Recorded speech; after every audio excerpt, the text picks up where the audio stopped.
നമസ്കാരം. എൻ്റെ പേര് ജിഞ്ചു പി.വി. മലപ്പട്ടം ഗ്രാമപഞ്ചായത്തിലെ AKG വായനശാലയെ പ്രതിനിധീകരിച്ചുകൊണ്ടാണ് ഈ മത്സരത്തിൽ പങ്കെടുക്കുന്നത്.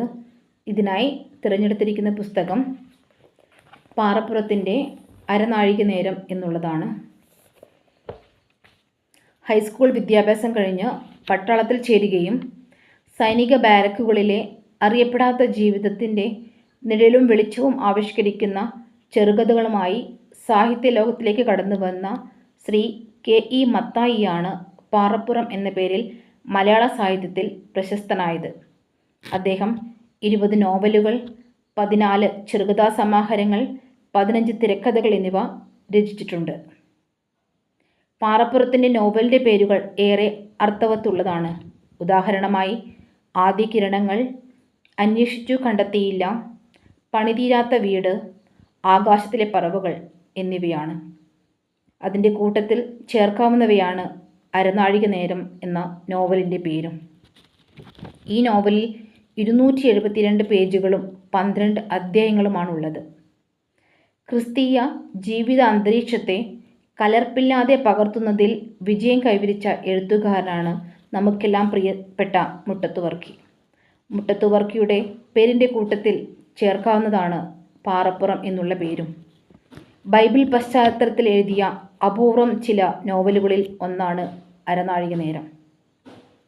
അരനാഴിക നേരം എന്ന ടൈറ്റിൽ തന്നെ ബൈബിൾ അടിസ്ഥാനമാക്കിയിട്ടുള്ളതാണ്.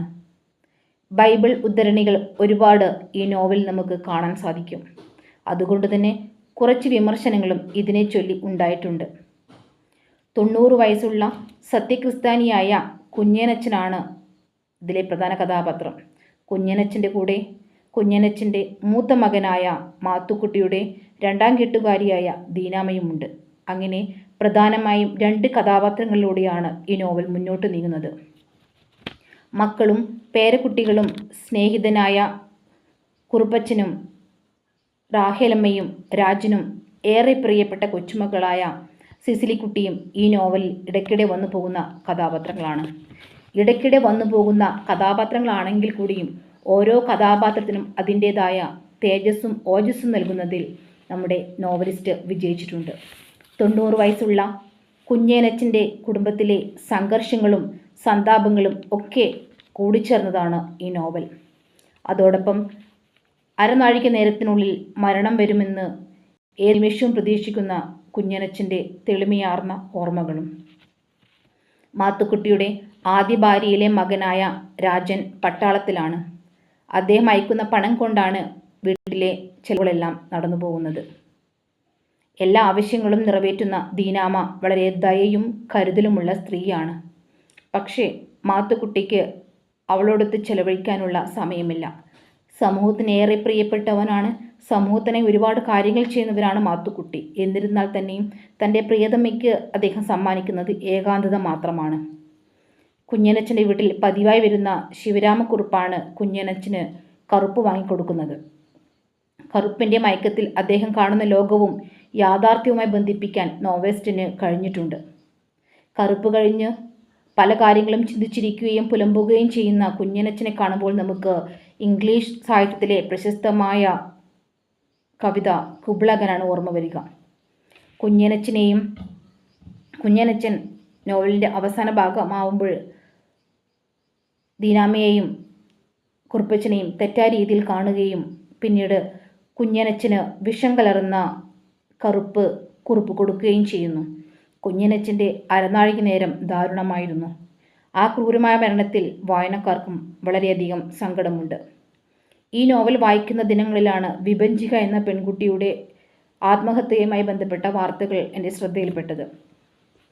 വിഭജിക എന്ന പെൺകുട്ടിയും പാറപ്പുറത്തിൻ്റെ അരനാഴിക നേരവും തമ്മിൽ എന്താണ് ബന്ധമെന്ന് ചിന്തിക്കുന്നുണ്ടാവും. പാറപ്പുറത്തിൻ്റെ നോവലിൽ റാഹേലമ്മ എന്ന കഥാപാത്രമുണ്ട്.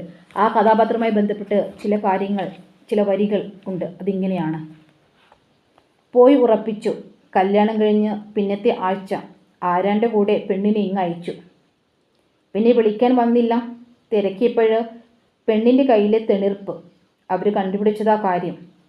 അതറിയിക്കാതെ കളിപ്പിച്ചു എന്ന ആക്ഷേപം പറഞ്ഞു. കാര്യം നേരാണല്ലോ. എന്നാലും കെട്ടിച്ച പെണ്ണിനു മാപ്പിള വീട്ടിലാണ് അവകാശം. വേണമെങ്കിൽ ഉന്തിത്തള്ളി വിടാം. ശ്രദ്ധിക്കേണ്ട വാചകം വേണമെങ്കിൽ ഉന്തിത്തള്ളി വിടാം എന്നുള്ളതാണ്. പുകഞ്ഞു കൊള്ളി പോലെ ചവിട്ടും തൊഴിയും കൊണ്ട് കിടക്കാം.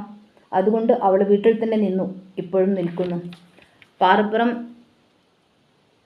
ക്രിയേറ്റ് ചെയ്തൊരു കഥാപാത്രം റാഹേലമ്മ എന്നുള്ളത്. ആ റാഹേലമ്മ എന്ന കഥാപാത്രത്തോട് അവളുടെ വീട്ടുകാർ കാണിക്കുന്നൊരു മനോഭാവം, പ്രശ്നങ്ങളുണ്ടെങ്കിൽ ഭർത്ത വീട്ടിലേക്ക് പോവേണ്ട എന്ന് പറയേണ്ട ഒരു അവസ്ഥ.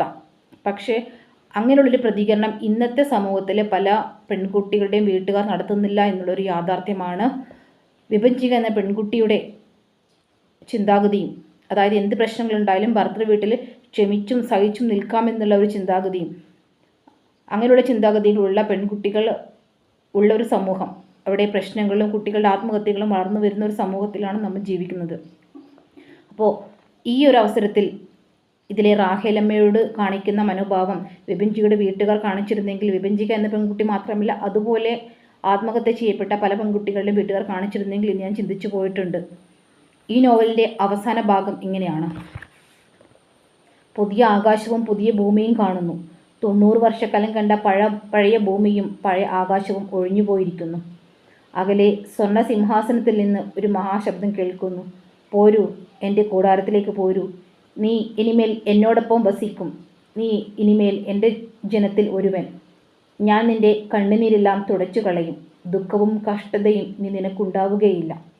അടുത്തു ചെന്നു കൈകൾ നീട്ടി ചേർത്താലിംഗനം ചെയ്തു. നെറുകയിൽ ചുംബിച്ചു. കുഞ്ഞനാച്ചൻ ഒരിക്കൽ കൂടി ഞെട്ടിവിറച്ചു. വായുന്നു തുറന്നു. തല ഒരു വശത്തേക്ക് തിരിച്ചു. കൂട്ടം നിലവിളി ഉയർന്നു. എല്ലാറ്റിനും മീതെ ഉയർന്നു കേട്ടത് ദീനാമ്മയുടെ കരച്ചിലാണ്. കരച്ചിൽ കേട്ട് ആളുകൾ ഓടിക്കൂടി. പ്രായം ചെന്ന ഒരാൾ പറഞ്ഞു, യഹോവ അബ്രഹാമിനോട് പറഞ്ഞതുപോലെ കുഞ്ഞേനാച്ചൻ സമാധാനത്തോടെ തൻ്റെ പിതാക്കന്മാരോട് ചേർന്നിരിക്കുന്നു. നല്ല വാർദ്ധക്യത്തിൽ വിളിക്കപ്പെട്ടിരിക്കുന്നു. ഭാഗ്യവാൻ. ഭാഗ്യവാൻ എന്നുള്ള പേര് വളരെ പ്രസക്തമാണ്.